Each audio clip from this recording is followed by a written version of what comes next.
আমরা যখন আমাদের পরিচিত পরিবেশ থেকে অন্য কোনো স্থানে যাই তখন প্রথমেই আমরা দেখি যে সেখানে আমাদের প্রয়োজনীয় খাদ্য পানীয় ও বসবাসের সুব্যবস্থা আছে কিনা। অনেক সময় স্বেচ্ছায় নয় কিন্তু বাধ্য হয়ে আমাদের অপরিচিত ও দুর্গম পরিবেশে যেতে হয়। সেই সময় যদি আমাদের নিত্য প্রয়োজনীয় বিষয়গুলো পর্যাপ্ত পরিমাণে না থাকে তাহলে কীরকম মনে হয়, আমাদের কীরকম সমস্যার মধ্যে আমাদেরকে পড়তে হয়। তখন কি আমরা সব কিছুর আগে সেই সমস্ত প্রয়োজনীয় বস্তুর অন্বেষণ করি না? এরকম কি কোনো অভিজ্ঞতা কখনো আপনার জীবনে হয়েছে?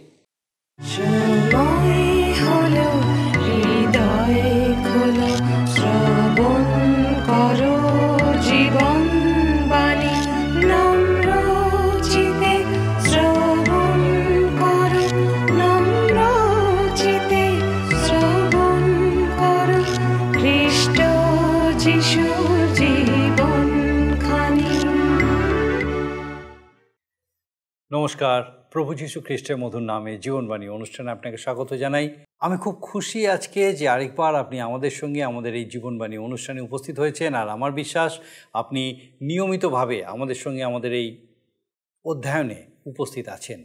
আপনাকে অনেক অনেক ধন্যবাদ যে আপনি শুধু যেই অধ্যয়নে উপস্থিত থাকছেন, ঈশ্বরের বাক্য থেকে জানছেন শিখছেন তাই নয়, আপনার মতামত কিভাবে ঈশ্বরের বাক্য আপনার জীবনে কাজ করছে, কিভাবে আপনি প্রার্থনার উত্তর পাচ্ছেন আমাদেরকে নিয়মিতভাবে জানাচ্ছেন। আমরা আপনার কাছে কৃতজ্ঞ। আর একই সঙ্গে অনুরোধ, এইভাবে আপনি আমাদেরকে আপনার মতামত জানাতে থাকুন যাতে আমরাও আরও বেশি করে উৎসাহিত হতে পারি। আসুন আজকে আমাদের অনুষ্ঠানের শুরুতেই একটা গানের মধ্যে দিয়ে আমরা ঈশ্বরের গৌরব করি।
আমাদের এই ধারাবাহিক অধ্যয়নে পবিত্র বাইবেলের গীতসংহিতা পুস্তক থেকে আমরা আলোচনা করছি। আমাদের গত পর্বে আমরা রাজা দাউদ রচিত আরও দুটি গীতসংহিতা নিয়ে আলোচনা করেছিলাম।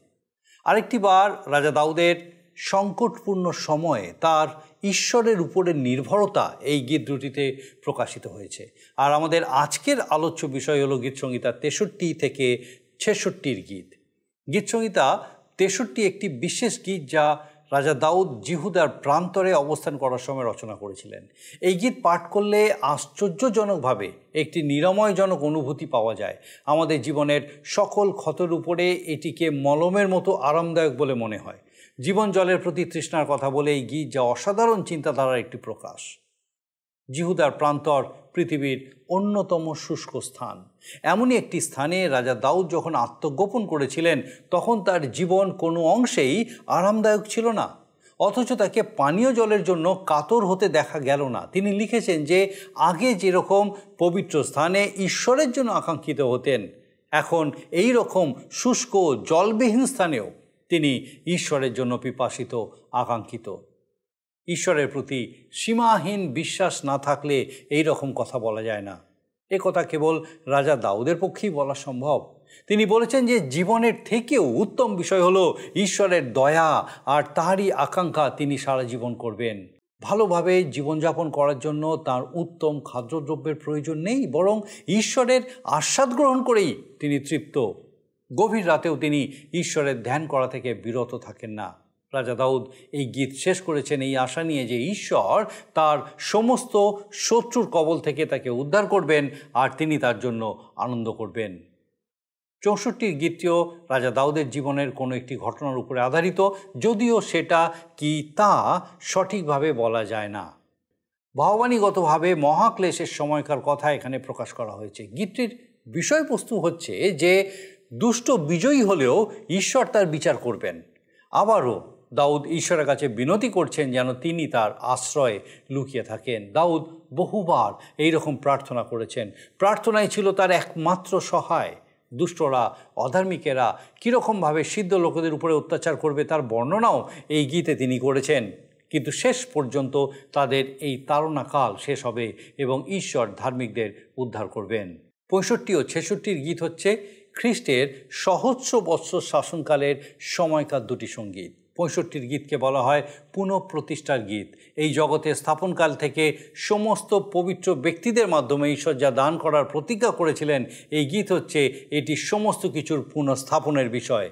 এই গীতে যে সিয়নের কথা বলা হয়েছে তা স্বর্গীয় নয়, কিন্তু ভৌগোলিক স্থান। সেই স্থানে ঈশ্বরের আরাধনা করার অপেক্ষা করছেন গীতরচক। আর সেটি সম্ভব হবে যখন বিশ্বাসীবর্গ পরিত্রাণ প্রাপ্ত হবে, আর তখন তারা তাদের আনন্দ প্রকাশ করবে। সমস্ত সৃষ্টি তখন আনন্দ করবে, গান করবে এবং সমগ্র পৃথিবী শান্তির নিবাস হয়ে উঠবে। 66 গীতটিও ঈশ্বরের প্রশংসা করে লেখা এবং একটি অপূর্ব আরাধনা সঙ্গীত। আসুন আমরা আমাদের বিস্তারিত আলোচনায় প্রবেশ করি এবং দেখি যে ঈশ্বর কিভাবে আজকে আপনার সঙ্গে আমার সঙ্গে তার জীবন্ত বাক্য দ্বারা কথা বলেন। প্রিয় বন্ধু, জীবনবাণীর অনুষ্ঠানের ধারাবাহিক আলোচনায় আমি বাইবেলের পুরাতন নিয়মে গীত সংহিতা থেকে আলোচনা করছি। এই অনুষ্ঠানে আজকের আমি আপনাদের কাছে গীত সংহিতার 63 গীত থেকে আলোচনা শুরু করে ক্রমান্বয়ে আরও কয়েকটি গীত নিয়ে আলোচনা করব। আজকের আমরা শুরু করছি প্রথমেই 63 গীত থেকে। এটা হচ্ছে জীবন জলের জন্য তৃষ্ণা। এটি হলো দাউদের একটি গীত। যখন তিনি জিহুদার প্রান্তরে ছিলেন তখন সম্ভবত তিনি এই গীতটি লিখেছিলেন। এটি কিন্তু একটি বিশেষ গীত, সকল প্রকার ঘায়ের ও ক্ষতের উপরে এক প্রকৃত মলমের ন্যায়, অনেকটা ক্ষতস্থানে ব্যান্ডেজের ন্যায়, আঘাত স্থানে সুস্থতার জন্য আমরা যে বাম লাগাই সেই বামের প্রলেপ। মণ্ডলীর জন্য অদ্ভুত সুন্দর এক গীত। একটু আগেই বলেছি এটি জীবন জলের তৃষ্ণার কথা বলে। আদি মণ্ডলীর প্রাচীন পিতারা মণ্ডলীর কার্যের পূর্বে এই গান গেয়ে তাদের দিন শুরু করতেন। এই গীত আশ্চর্য চিন্তার প্রকাশ। 63 গীত আমরা পাঠ করি। প্রথম দুটি পদ লেখা আছে, দাউদের সঙ্গীত জিহুদার প্রান্তরে তাহার অবস্থিতিকালীন। হে ঈশ্বর, তুমি আমার ঈশ্বর, আমি সযত্নে তোমার অন্বেষণ করিব। আমার প্রাণ তোমার জন্য পিপাসু, আমার মাংস তোমার জন্য লালায়িত, শুষ্ক ও শ্রান্তিকর দেশে, জলবিহীন দেশে। একজন ভক্তদাস এই গীতের অনুবাদ করেছেন, হে ঈশ্বর, তুমি আমার ঈশ্বর, প্রভাতে আমি তোমারই অন্বেষণ করি। আমার প্রাণ তোমার জন্য তৃষিত, আমার মাংস শুষ্ক ভূমিতে তোমার আকাঙ্ক্ষা করে।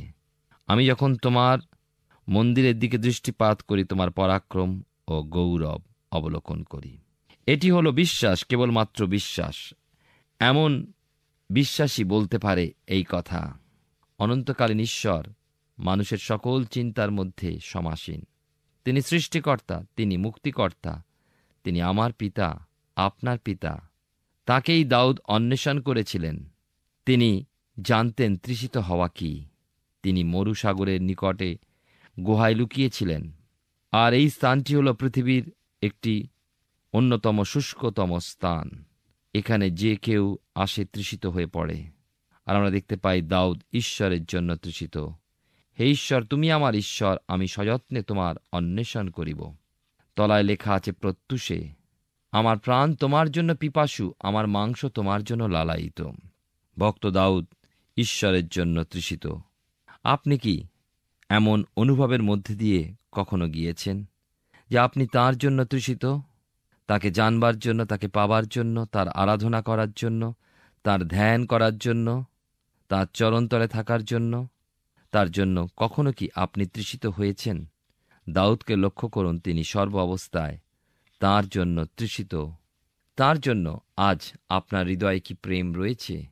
তিনি মহান ঈশ্বর, তিনি আপনাকে সৃষ্টি করেছেন, তিনি আপনাকে রক্ষা করেছেন, তিনি আপনাকে বহন পালন করেছেন, আপনার তত্ত্বাবধান করেছেন, আপনার প্রয়োজনের অতিরিক্ত আপনাকে দান করেছেন। আপনি আমি যে বেঁচে আছি তার অনুগ্রহে। আর তার জন্য আপনার কতটা হৃদয়ে ভালোবাসা রয়েছে। লেখা আছে 2-3 পদে, এইরূপে আমি পবিত্র স্থানে তোমার মুখ চাইয়া থাকিতাম, তোমার পরাক্রম ও তোমার গৌরব দেখিবার জন্য। কারণ তোমার দয়া জীবন হইতে উত্তম, আমার ওষ্ঠাধর তোমার প্রশংসা করিবে। আমাদের জীবনে ঈশ্বরের প্রশংসার ধ্বনি আজ কি বেরিয়ে আসছে? যদি প্রকৃতরূপে তাকে ভালোবাসি, তাহলে আপনি তাঁর প্রশংসার ধ্বনি করতে পারব। দাউদের মতন বলতে পারব, তোমার দয়া জীবন থেকে উত্তম। যে দয়াতে আমরা রক্ষিত হয়েছি, যে দয়াতে আজকের আমরা তাঁর বাক্য শ্রবণ করতে পাচ্ছি। লক্ষ্য করুন 63 গীতে 4 এবং 5 পদে লেখা আছে, এইরূপে আমি যাবজ্জীবন তোমার ধন্যবাদ করিব, আমি তোমার নামে অঞ্জলি উঠাইব, আমার প্রাণ তৃপ্ত হইবে, যেমন মেদ ও মজ্জাতে হয়। দাউদ বলছেন এখানে যে উত্তম খাদ্যের ভোজের পরিবর্তে তিনি ঈশ্বরের সহভাগিতার জন্য তৃষিত। আজকের আমরা ঈশ্বরের মন্দিরে যাওয়ার পরিবর্তে অনেক সময় গৃহে ভালো ভালো রান্না করার জন্য, অথবা লোকদের খাওয়াবার জন্য, অথবা নিজেদের তৃপ্তি আমোদ প্রমোদের জন্য ঘরে থেকে যাই, আত্মীয় প্রিয়জনের গৃহে যাই, অথবা অন্য কোনো বিষয়ে ব্যস্ত থাকি। কিন্তু দাউদ বলছেন যে আমি তোমার সহভাগিতার জন্য আজকের তৃষিত, ক্ষুধিত। 6 পদে লেখা আছে, 6 থেকে 7 পদে, যে আমি শয্যার উপরে যখন তোমাকে স্মরণ করি, তখন প্রহরে প্রহরে তোমার বিষয়ে ধ্যান করি।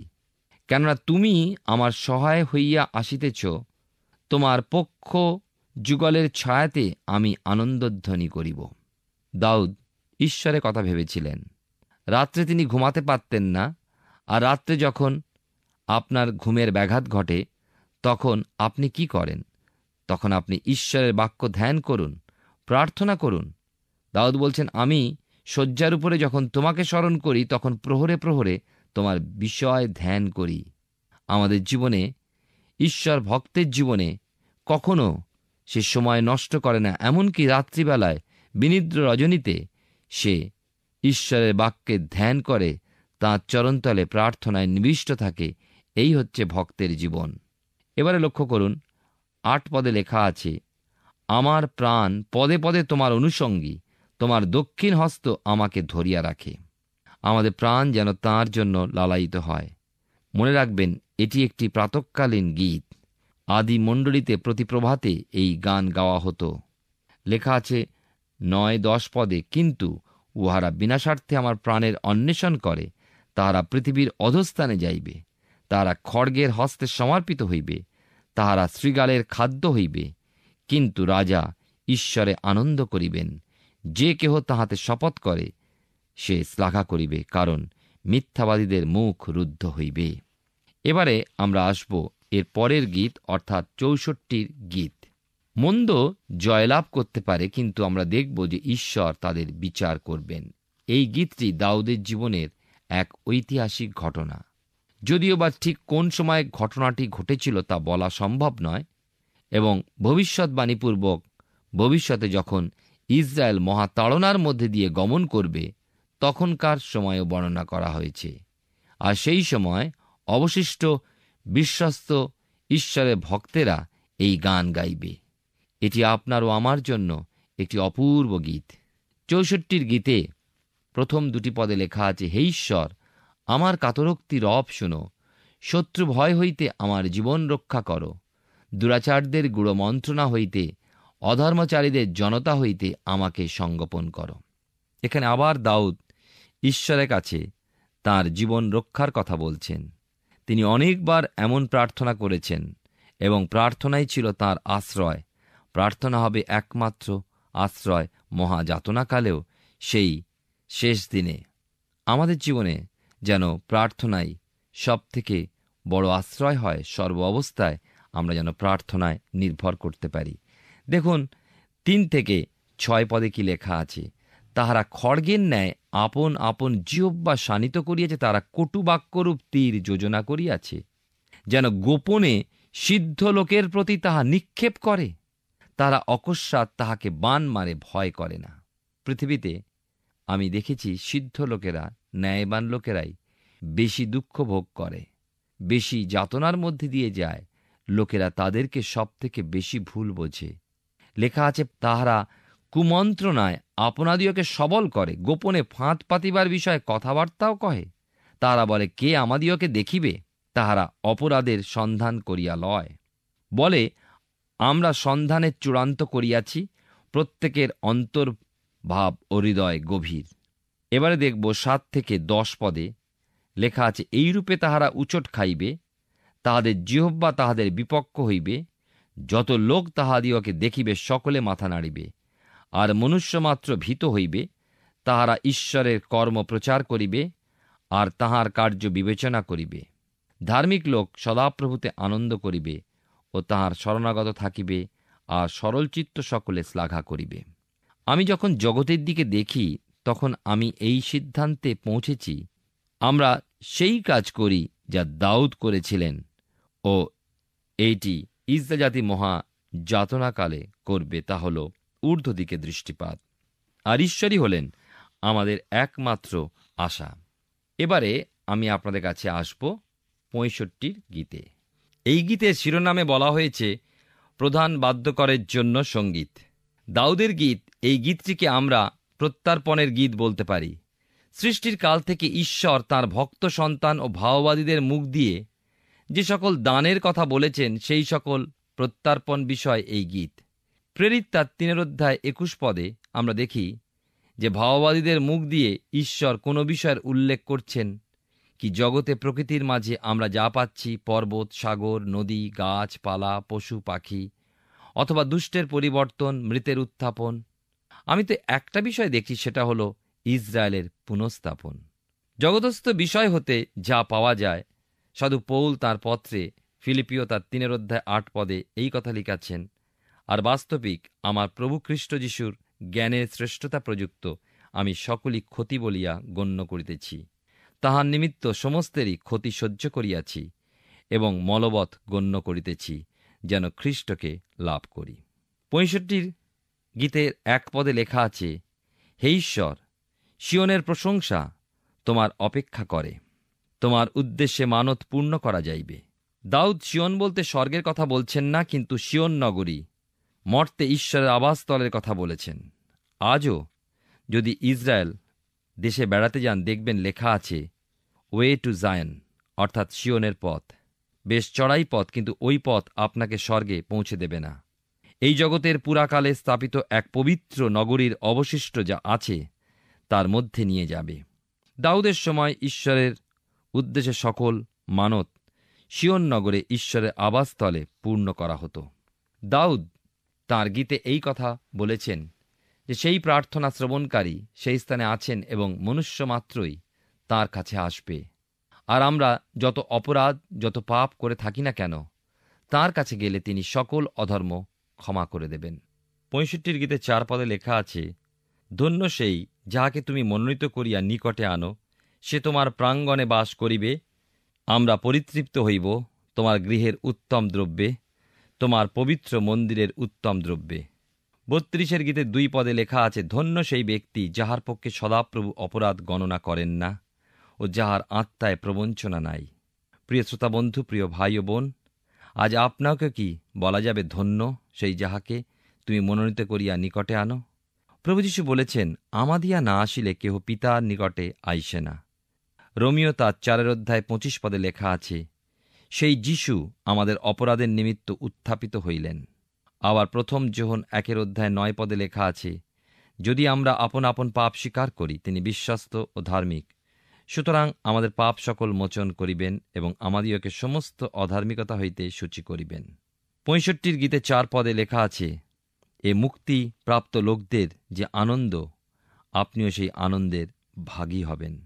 65 গীতে 9-13 পদে দেখি, তুমি পৃথিবীর তত্ত্বাবধান করিতেছ, উহাতে জল সেচন করিতেছ, উহা অতিশয় ধনাঢ্য করিতেছ, ঈশ্বরের নদী জলে পরিপূর্ণ। এইরূপে ভূমি প্রস্তুত করিয়া তুমি মনুষ্যদের শস্য প্রস্তুত করিয়া থাকো। তুমি তাহার সীতা সকল জল সিক্ত করিয়া থাকো, তাহার আলি সকল সমান করিয়া থাকো, তাহার অঙ্কুরকে আশীর্বাদ করিয়া থাকো। তুমি আপন মঙ্গলভাবের বৎসরকে মুকুট পরাইয়া থাকো, তোমার শত্রু চিহ্ন দিয়া পুষ্টিকর দ্রব্য খরে, তাহা প্রান্তরস্থ চরণী স্থান সকলেতে খরে, এবং উপপর্বতগণ হর্ষরূপ কোটিবন্ধন পায়। মাঠ সকল মেষপালে ভূষিত হয়, তলভূমি সকল শস্যে পরিচ্ছন্ন হয়। তাহারা আনন্দধ্বনি করে, তাহারা গান করে। প্রশ্ন হল যে এই আনন্দ গান কবে হবে, কোথায় হবে? মনে রাখবেন যে দাউদ তাঁর ভাওবাদী চোখ দিয়ে অনেক অনেক দূরের ছবি দেখছেন।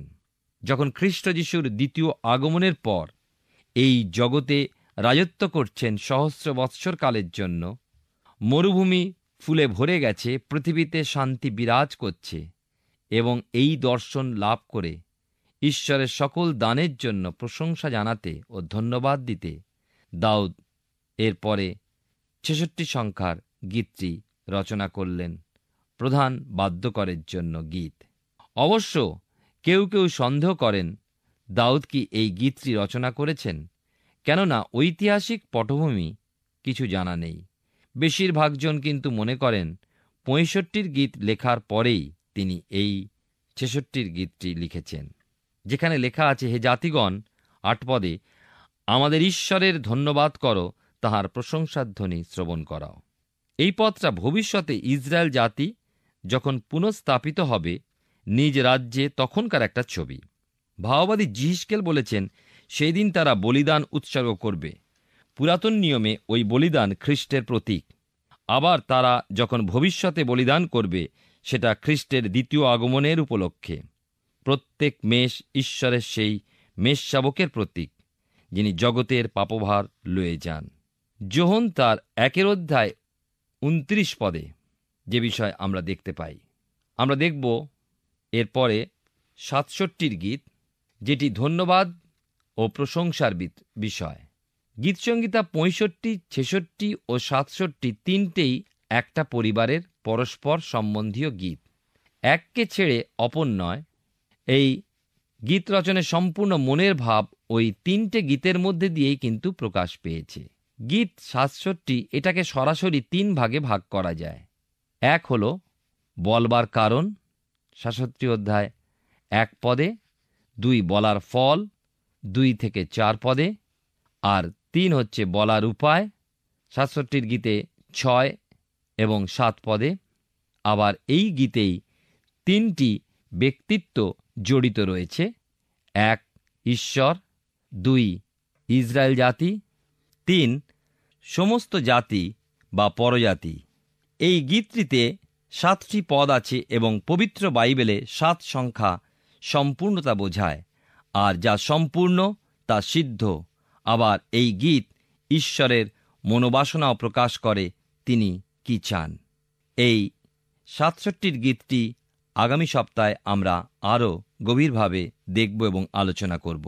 ঈশ্বর তাঁর ভক্ত দাস দাউদের জীবন থেকে আমাদের শিখিয়েছেন যেন আমরা ঈশ্বরের অন্বেষণ করি, তাঁর দিকে দৃষ্টিপাত করি। তিনিই আমাদের রক্ষাকর্তা, ধারণকর্তা। ঈশ্বর আমাদের জীবনে মঙ্গল করুন। আমরা গীতসংহিতা পুস্তক থেকে ধারাবাহিকভাবে অধ্যয়ন করছি, আর আমার বিশ্বাস মহান ঈশ্বর বিশেষভাবে আজকে আপনার সঙ্গে কথা বলেছেন। রাজা দাউদ তার জীবনকালে বহুবার শত্রুদের কাছে তাড়িত হয়েছিলেন। সেই সমস্ত সময় তাদের হাত থেকে রক্ষা পাওয়ার জন্য তিনি বহু দুর্গম স্থানে লুকিয়ে থেকেছেন, পাহাড়ের গুহা বা গর্তের মধ্যে, গভীর জঙ্গলে, এমনকি ইসরায়েলীয়দের চিরশত্রু পলিষ্টীয়দের অধীনে থাকা অঞ্চলে গিয়েও তিনি বসবাস করেছেন। যে সমস্ত দুর্গম স্থানে তিনি আশ্রয় নিতেন সেগুলি সাধারণ মানুষের বসবাসের অযোগ্য ছিল। কিন্তু রাজা দাউদ তো সাধারণ মানুষ ছিলেন না। সাধারণ মানুষ লুকিয়ে থাকার সময়ও তার খাদ্য, পানীয়, নিরাপত্তার বিষয়ে মনোযোগ দেয়। কিন্তু রাজা দাউদ এই সমস্ত কিছু নিয়ে দুশ্চিন্তা করতেন না। তার একমাত্র জ্ঞান ছিল ঈশ্বর। তিনি ঈশ্বরের জন্য ক্ষুধার্ত, ঈশ্বরের জন্যই পিপাসিত হতেন। ঈশ্বরই ছিলেন তার নিরাপদ আশ্রয়। তিনি জানতেন যে ঈশ্বর যদি তার সহায় থাকেন তবে তার খাদ্য, পানীয় বা আশ্রয় কোনো কিছুরই অভাব হবে না। রাজা দাউদ শত্রুদের দ্বারা তাড়িত হলেও ঈশ্বরের করুণায় কোনোবারই পরাজিত হননি। প্রতিবার ঈশ্বর তাকে শত্রুর কবল থেকে উদ্ধার করেছেন। তিনি বিজয়ী হয়েছেন এবং তখন ঈশ্বরের প্রশংসায় তার মন ভরে উঠেছে। তিনি আনন্দ সহকারে গান করেছেন। আমরা আজকের অধ্যয়নের শেষে 67 গীতের ভূমিকা নিয়ে আলোচনা করেছি। আমাদের আগামী পর্বে আমরা এই গীতটি নিয়ে আরও বিস্তারিতভাবে আলোচনা করব এবং একই সঙ্গে 68 গীত নিয়েও আমরা আলোচনা করব। আসুন এখন প্রার্থনায় যাব, আর আমি চাইব আপনি আমার সঙ্গে প্রার্থনায় যোগ দিন। আসুন প্রার্থনা করি। মঙ্গলময় পিতা, ধন্যবাদ দিই প্রভু যে তোমার পবিত্র পরাক্রমে তুমি আমাদের সহায় সহবর্তী ঈশ্বর। ধন্যবাদ দিই আজকে আমাদের প্রত্যেক দর্শক বন্ধুর সঙ্গে বিশেষভাবে তুমি কথা বলেছো। প্রভু, আমাদের পরিস্থিতি কঠিন হতে পারে, হয়তো সেই বসবাসের অযোগ্য স্থানে হয়তো আমরা থাকতে বাধ্য হচ্ছি বা কঠিন পরিস্থিতির মধ্যে দিয়ে চলছি, কিন্তু প্রভু কখনো তুমি আমাদেরকে ছেড়ে দাও না যদি আমরা তোমার প্রতি বিশ্বাসের নির্ভরশীলতায় স্থির হতে পারি। সৈক্য পিতা, তোমার পবিত্র পরাক্রমে, তোমার মহা অনুগ্রহে আমাদের প্রত্যেক দর্শক বন্ধুকে তোমার এই সত্যে তুমি পূর্ণ করো, যেন প্রত্যেকে পিতাগো পরিস্থিতি যেরকমই হোক না কেন, যত কঠিন হোক, যত ভালো হোক, যেরকমই হোক, পিতাও যেন প্রত্যেক মুহূর্তে তোমার জন্য আকাঙ্ক্ষিত, পিপাসিত হতে পারে, তোমার সহভাগিতার জন্য লালায়িত হতে পারে, তোমার ঘনিষ্ঠ সম্পর্কে আরও গভীরভাবে প্রবেশ করতে পারে, যেন পিতাগো তোমাকে জীবনে প্রত্যেক মুহূর্তে উপলব্ধি করার মধ্যে দিয়ে তোমার গৌরব করতে পারে। আমাদের প্রত্যেক দর্শক বন্ধু, তাদের পরিবার পরিজন প্রত্যেককে তোমার চরণে সমর্পণ করি, তাদের প্রত্যেক গৃহকে সমর্পণ করি। প্রভু, তোমার পবিত্র আত্মার সুরক্ষায় সেই গৃহগুলিকে তুমি সুরক্ষিত করো, তোমার আশীর্বাদে গৃহ করো, যেন পিতাগো তোমার আশীর্বাদ, তোমার অনুগ্রহ, তোমার আলোক সেই সমস্ত গৃহের মধ্যে দিয়ে আরও অনেকের কাছে প্রকাশিত হতে পারে। প্রভু, তুমি দয়া করো। আরেকটি বার আমরা প্রত্যেকে তোমার চরণে সমর্পিত হয়ে ধন্যবাদের সঙ্গে প্রার্থনা তোমার যিশু নামে চাই, আমেন। ঈশ্বর ধন্যবাদ দিই, তিনি আমাদের সহায় সহবর্তী ঈশ্বর, সংকটকালে অতি দুষ্প্রাপ্য সহায়। প্রত্যেক মুহূর্তে তিনি আমাদের সঙ্গে আছেন। আমার বিশ্বাস আগামী দিনেও যখন ঈশ্বরের বাক্যের এই আরাধনায়, ঈশ্বরের বাক্যের এই অধ্যয়নে আমরা উপস্থিত থাকব, এইভাবে ঈশ্বরের বাক্যে তার জীবন্ত সহভাগিতায় আর উত্তর বেড়ে উঠতে পারব। ঈশ্বর আপনার মঙ্গল করুন। প্রিয় বন্ধু, আশা করি জীবনবাণী অনুষ্ঠানটি আপনার ভালো লেগেছে। আর যদি ভালো লেগে থাকে তাহলে অবশ্যই আমাদের একটি মিসড কল দিন। আপনার দেওয়া মিসড কলটি আমাদের কাছে অতি মূল্যবান। আমরা আনন্দের সাথে জানাই, প্রতিটা মিসড কল দাতাদের মধ্যে থেকে সপ্তাহের শেষে বিশেষ দর্শক বন্ধুকে বেছে নেওয়া হবে এবং সেই দর্শক বন্ধুকে পুরস্কৃত করা হবে ও সপ্তাহের শেষে তার ছবি ও নাম আমাদের অনুষ্ঠানে প্রকাশ করা হবে। গত সপ্তাহের বিজয়ী দর্শক বন্ধুরা হলেন উত্তর 24 পরগনা থেকে সৌমেন মণ্ডল এবং পশ্চিম মেদিনীপুর থেকে স্বপন মান্ডি। আমাদের মিসড কল দেবার নম্বরটি হল 04449081 আপনি প্রার্থনা ও আরও অধিক জানতে আগ্রহী হলে আমাদের সঙ্গে অবশ্যই ফোনের মাধ্যমে যোগাযোগ করতে পারেন। আমাদের মোবাইল নাম্বার 9433497235 এবং আরেকটি হল 9433803755। আর আমাদের ঠিকানা টিভি স্ক্রিনে আপনারা দেখে নিন। ধন্যবাদ। ভালো থাকুন, সুস্থ থাকুন।